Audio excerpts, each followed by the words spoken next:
Several years ago, I began restoring a 1974 Balboa 20 sailboat, and over the course of the restoration, mice got into the Mercury Force 5 horsepower outboard and pretty much destroyed the motor.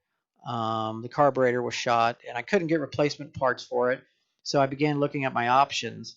And I went to buy a Honda outboard, a 5 horse, and they were really expensive, like $2,500 to $3,000. So I began looking at what options I had. And as you can see here on the back of my boat is the original 5 horse Force Mercury outboard. So what I did was I decided to go ahead and try to install a vertical shaft lawnmower engine on my Mercury lower. And it actually worked out quite nice because it's a 4-stroke gasoline engine, so we don't have to add oil to the gas. And it also doesn't require the water cooling that 2-stroke engines did.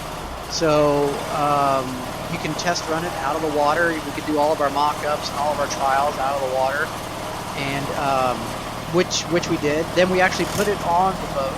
We ran it for a couple of months, making sure it was mechanically sound and it was going to work.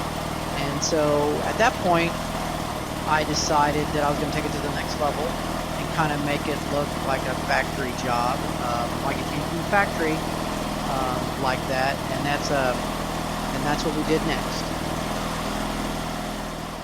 So I got to work and I went to my Autodesk Fusion 360 and I began to really design up all the adapter plates and the plastic covers that would kind of hide the Lovejoy coupling and all the standoffs that we had between the two adapter plates. And as you can see, here's the assembly print of the entire assembly going together with all different parts. This right here is the lower adapter plate from the lower end to the bearing housing assembly. And this right here is all the parts that we had made, the 3D printed plastic parts we got done at Shapeways, and the aluminum parts were laser cut, and then we just had to drill and tap the holes in the perimeter of both those interface plates so that I could bolt up my my adapter or my cover plates that go on the outside, the plastic ones. So this video just kind of shows a little tour of the motor adapter plate, the lower end adapter plate, and the bearing there. This right here is a shot of the motor with all the covers off of it. And this right here is us painting the 3D printed plastic parts, the port and starboard covers. And that's the cowling right there for the engine. And they've all turned out really nice. This right here is a shot of the runoff that we did once everything was back together. We got the port side cover off just so we could make sure that everything went back together okay and everything was fine. And of course, once that runoff was done, we of course reinstalled that cover. As you can see there, right to the right of the engine is a linkage assembly. It's blue, and that linkage assembly actually connects the motor with the rudder.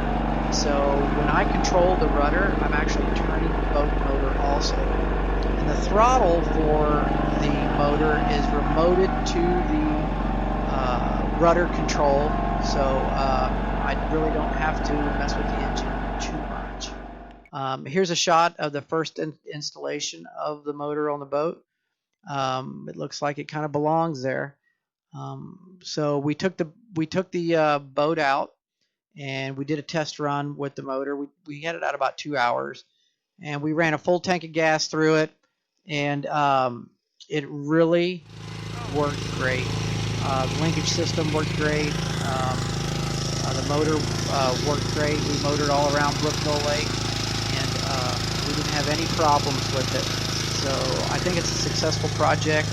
I think the design is good, and I guess only time will tell how really good it is. So we hope to do a lot of great sailing